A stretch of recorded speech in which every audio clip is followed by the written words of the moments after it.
నమస్తే, welcome to ARK TV. అయోధ్యలో బలరాముడి విగ్రహ ప్రాణప్రతిష్ఠ జనవరి 22న ఘనంగా జరిగింది. 500 ఏళ్ల తర్వాత రాముడు అయోధ్యకు తిరిగొచ్చాడంటూ దేశ ప్రజలంతా కూడా మరో దీపావళిని తలపించేలా సంబరాలు చేసుకున్నారు. రామ మందిర ప్రారంభోత్సవం సందర్భంగా ఆ రోజున దేశవ్యాప్తంగా నిజంగా పండగ వాతావరణమే కనిపించింది. తొలి రోజు విఐపీలు బాలక్రామ్ను సందర్శించుకోగా ప్రాణప్రతిష్ఠ జరిగిన మరుసటి రోజు నుండి ఏకంగా 5 లక్షల మంది భక్తులు అయోధ్య రాముణ్ణి దర్శించుకున్నారు. ఇంకా వేలాది మంది భక్తులు క్యూ లైన్లలో నిలబడి ఉన్నారు.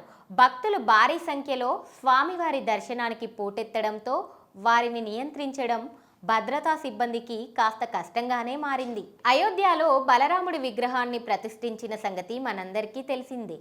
మన దగ్గర భద్రాచలం, ఒంటిమిట్టలో ఉన్నట్లుగా సీతా లక్ష్మణ సమేత రాముడి విగ్రహం కాకుండా ఇక్కడ బలరాముడి విగ్రహాన్ని ప్రతిష్ఠించారు.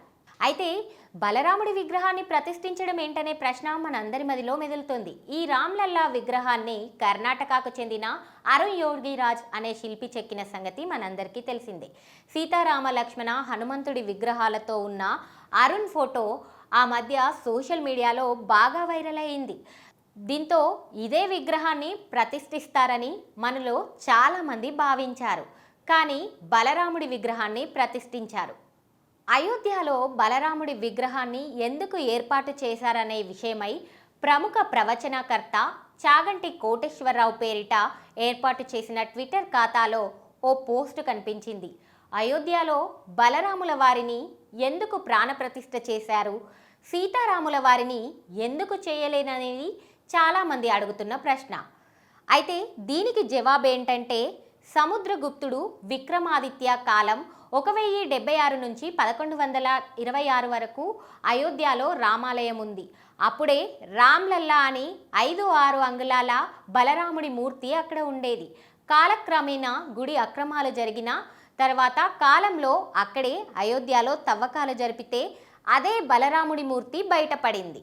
అంటే దాని అర్థం ఇది మన చరిత్ర కదా, మనం మళ్ళీ అదే స్థలంలో రాముల వారి కోసం ఆలయం పునర్నిర్మిస్తున్నాం కదా, అప్పుడు ఎవరికి ప్రాణప్రతిష్ఠ చేయాలి? మన చరిత్రను పరిగణలోకి తీసుకుని అదే బలరాముల వారికి కదా చేయాలి.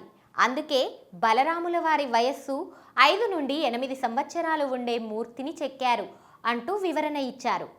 1949లో అయోధ్యలోని బాబ్రీ మసీద్ లోపల రాముడి ఈ విగ్రహం కనిపించింది.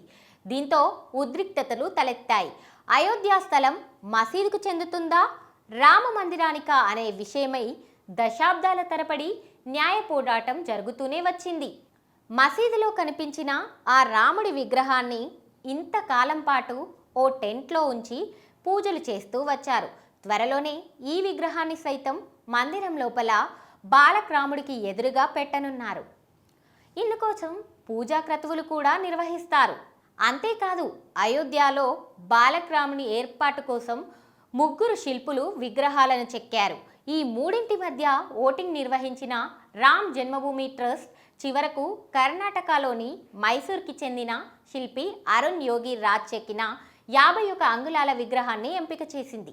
ఈ విగ్రహాన్ని 250 కోట్ల సంవత్సరాల వయసున్న కృష్ణశిలతో అరుణ్ యోగిరాజ్ చెక్కారు. రాజస్థాన్కు చెందిన శిల్పి సత్యనారాయణ పాండే చెక్కిన పాలరాతి విగ్రహం కూడా ఆలయ ట్రస్ట్ వద్ద ఇంకా ఉంది. ఈ విగ్రహాన్ని సైతం అయోధ్య రామాలయంలో మరో చోట ఏర్పాటు చేయనున్నారు.